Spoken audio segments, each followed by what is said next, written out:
Hello, everybody. It is great to be here one more time today. And my name is Gary Fowler, and I'm the CEO, president, and co founder of GSD Get Shit Done Venture Studios, a premier AI and quantum venture studio located in the heart of Silicon Valley.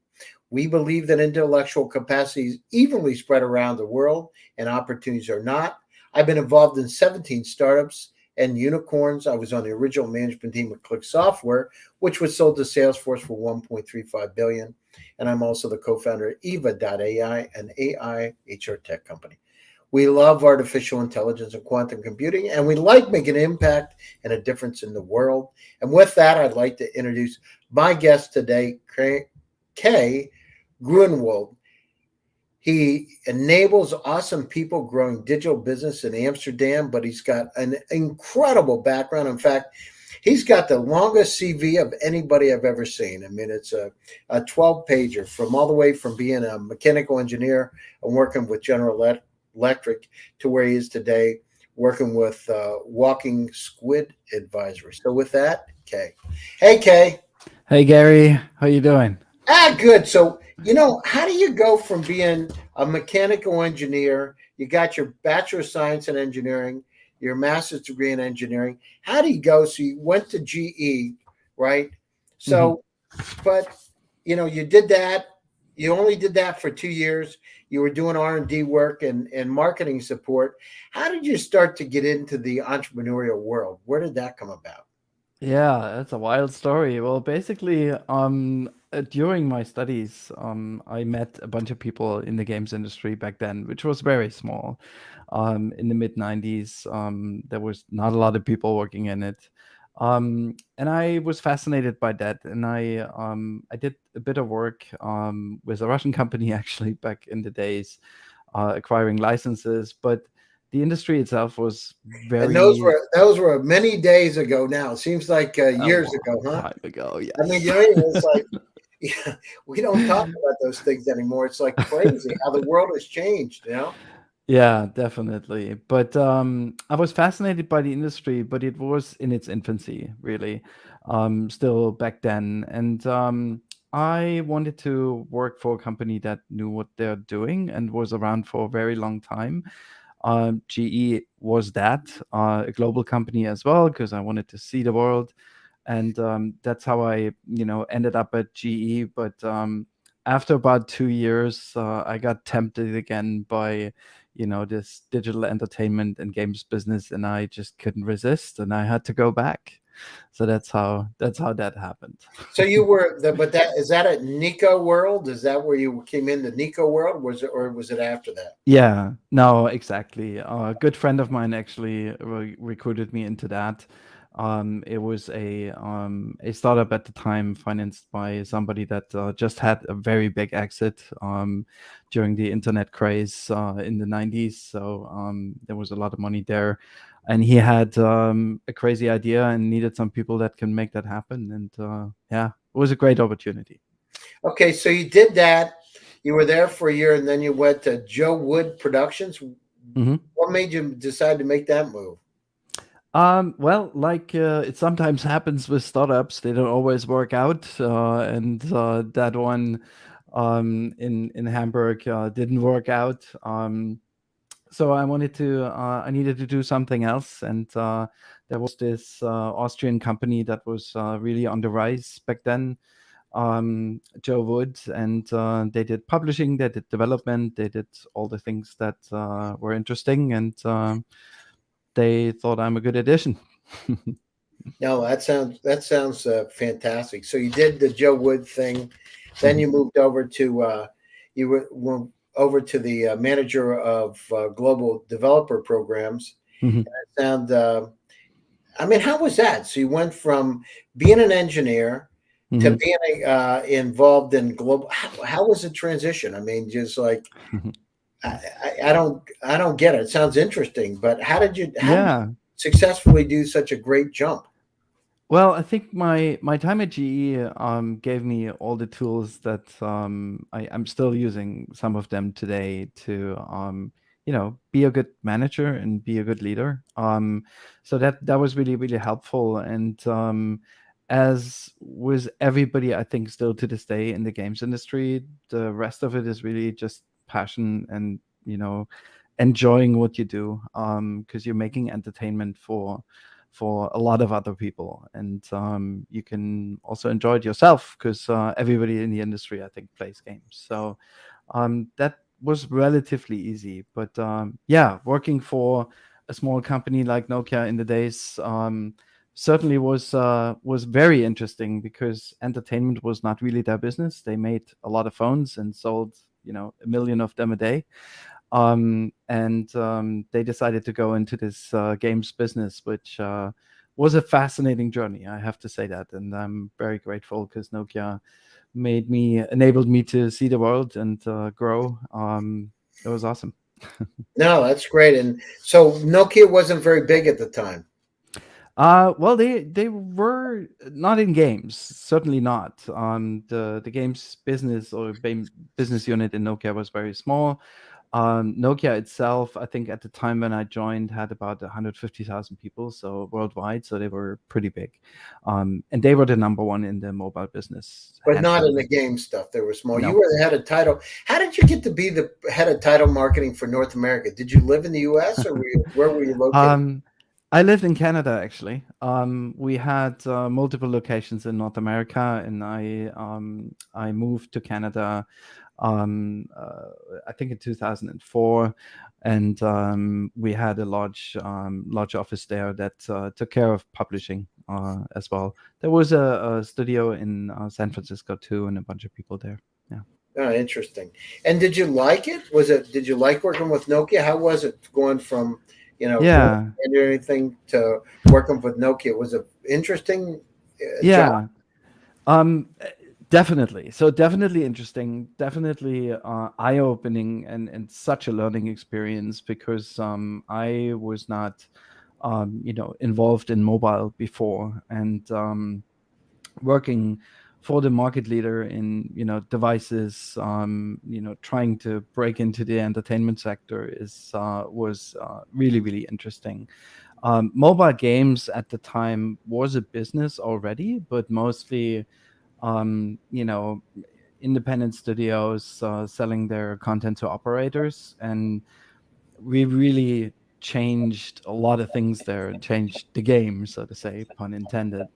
And I mean, the overall effect now you see, like, a lot of the leading companies in mobile games are in Finland, and I think part of that is the result of Nokia, trying to explore that market, attracting a lot of talent, also finding the talent in Finland and in the Nordics. It was definitely a wild ride. Wow, that's incredible. So then you moved over. Then you went to Point MMO. Were you located in the U.S. or where were you Yeah. located? Yeah, I was located in Canada and in the US. That was also a startup, privately owned at the time, and we had offices all across the world. There was a team in Singapore, team in Germany, a couple of people on the West Coast. So that was quite interesting. And what we did, we built some technology to allow large game downloads to accelerate and be a lot faster, and people start playing while the game is downloading already. Was some really interesting tech. And yeah, but I think the world wasn't really ready for it at the time. And a couple of years later, companies like Sony invested heavily in that space as well, and now it's still around. The technology or the approach to do that. Games can be really big. We're talking gigabytes of data. So that's why we did that. Interesting. And how Yeah. was it? So you lived, God, you've been in Vancouver. I mean, was it a lot? I mean, Vancouver's cold in the wintertime, right? It's not like one of the warmer places on the planet. Well, no, and it is very wet. I actually just came back from a week there, and I had a lot of rain. It was sunshine on the last day when I Well, was there. but the thing is, I don't know how it is today, but I remember when I was up there, when it would rain just lightly, people would be walking outside. I'd never seen Oh anything yeah, like it would be drizzling, and people would walk around like it's clear skies. It was like yeah. weird. It was It's amazing. summer in Vancouver is drizzle, basically. Drizzle. Yeah, no, I hear you. But it's a beautiful place, right? It is, yeah, So indeed. you went down through, as you're going down through, what made you decide to move into entrepreneurship? And you went to Paladin, where you're VP of Business Development, Game Mhm. Refinery. What made you decide to go from like the engineering and project management side to the business development side? Mhm. Well, part of that I think is somehow in my genes because my ancestors been, some of them quite successful entrepreneurs a long time ago, and I was always fascinated by being able to build something that you're an integral part of yourself, and also obviously participating in the success of that. So a couple of years ago, I started, a smaller startup, not in the game space. We did location-based tracking for boats, and we did some really interesting work there. And yeah, over the years, I just looked for these opportunities to partner up with good people, like-minded people, and try to kick something off. And then what? How did you get the yacht cloud? Because that was like totally different for you, right? Mhm. What made you decide? You were there for 7 years. What made you decide Yeah, to go there, and then you kind of put it on hiatus? What happened? yeah, yeah. So that was. I'm a big fan of sailing. When I lived in Vancouver, it's the perfect place to be on a boat. I did a lot of sailing, and one of my friends that I met there actually owns one of the largest charter fleets in the Pacific Northwest. Um, and we sat on a boat one evening, as it happens, and came up with this idea of being able to track your vessel, track your boat, and a bunch of data around it. Temperature is an interesting data point for boats, especially in the north where it gets cold. There's condensation. You don't want to have water in your boat. You want to have it outside. Um, and the geolocation of these boats, especially for charter fleets, all these kind of things. And we took a long time to kind of think about it. That's why it's been quite a while that we dealt with it. On the side, trying to bootstrap it, hustle without any investment, and then we got to a point where we built a couple of really interesting tools that also a bunch of people in the industry really liked. We raised some seed funding in Germany, of all places. But unfortunately, what happened was that just a couple of days later, we discovered that we've basically been leapfrogged by somebody else, another company that was doing a very similar thing, and we would have had to raise a lot more money to be able to really compete. And so we decided to not do that because we just didn't have the time to accelerate it like that. Was a bit sad because we all really believed in the idea, and we built some cool stuff, but we actually had the tools out there. One of the tools a couple of years on just kept it up for people to use, and it was a great learning experience. So, how do you go down through and know when it's time to close something down? Oh, that's the hardest thing, isn't it? It's the fallacy of investment, and putting your time and your energy into an idea, into a startup, right? Um, I'm honestly, in hindsight, is 2020, and I think all of my partners that were in it would agree that we did it a little bit late. It was okay because we bootstrapped it, so we didn't waste anybody's money, which is important, I think. But yeah, it was. It got to the point where it was very clear that the three of us just couldn't pull it off. And I think instead of wasting your own time and energy, then you have to say no. But for us, it was pretty clear because there was a competitive product that just was ahead, and there was not enough space in that So you market. just had to make your decision that it's time to cut it loose. Yeah, Yeah, it wasn't easy, I tell you that. it's never easy when you get something started to cut it loose because Yeah. you always, many times you second guess yourself. Did I do the right thing? Is the right. Yeah. So what's going on in Amsterdam right now? I mean, it's so you've been all over the world. You've worked in Singapore. You've worked in Los Angeles. You've worked in Hmm. Canada. You worked in Europe. So what drew you back to Amsterdam, right? In Hmm. terms of the situation is, and what's happened in Amsterdam? I mean, you got a lot Yeah. of companies you're dealing with there. Because I remember when I worked in Germany, it was a bit more conservative. It was harder to Hmm. raise money because the Yeah. rounds were a lot less and they took way longer, right? Hmm. So how Yeah. is what's happening right now? Yeah, I mean, I came to Amsterdam for an assignment to manage and run a company here for a Chinese corporation, and that's how I ended up in the Netherlands. I like moving around. I like to But experience you were many different you're countries. originally from Germany, right? I am, yeah, but I haven't been there for quite a while, so I want to see the world. Where you Um, where were you from in Germany, Kay?